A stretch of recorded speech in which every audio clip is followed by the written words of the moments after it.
Men Saparbayev Murod, O'simliklar genetik resurslari ilmiy tadqiqot instituti birinchi bosqich tayanch doktorantiman.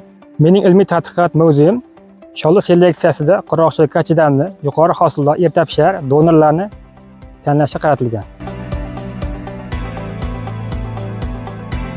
Tadqiqotimizdan ko'zlangan maqsad qurg'oqchilikka chidamli bo'lgan, yuqori hosildor erta pishar tizmalarni ajratib olish hamda O'zbekiston sharoitida hozirgi kunda ekilib kelayotgan nav va namunalardan nisbatan yuqori hosildor bo'lgan donorlarni ajratib olish hisoblanadi. Tadqiqotlarimizga Jahon genofondida mavjud 8 ta geografik mintaqaga xos bo'lgan 100 dan oshiq namunalar jalb qilingan. Ushbu tajriba maydonimizda hozirgi kunda O'zbekistonda keng maydonda ekilayotgan navlarimiz ham joylashtirilgan. Shuning bilan birgalikda hozirgi kunda qimmatli belgilarga ega bo'lgan ota-ona shakllari tanlab olinib, duraklar ishlar olib borilmoqda.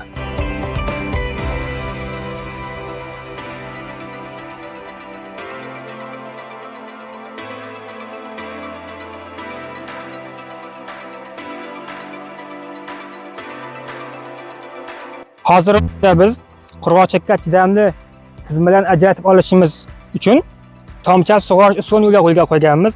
Ya'ni bunda biz ikki xil usuldan foydalanyapmiz. Faqatgina tomchab sug'orishning o'zini. Ikkinchi usulimiz esa ham tomchab sug'orish, ham klyonka ostida ekilgan. Klyonka ostida tomchab sug'orish ishlari olib borilganda biz 3 baravargacha suv tejalishiga guvoh bo'ldik. Mana ko'rishimiz mumkin, hozirgi kunda kech pishar namunalarimiz nechilash fazasida mana. O'sha bayroq bosh chiqargan, bayroqlar chiqargan. Endi esa mana erta pishar tizmalarimiz esa mana o'zi bu changlanish fazasi yakunlanyaptimi? Changlanish fazasida.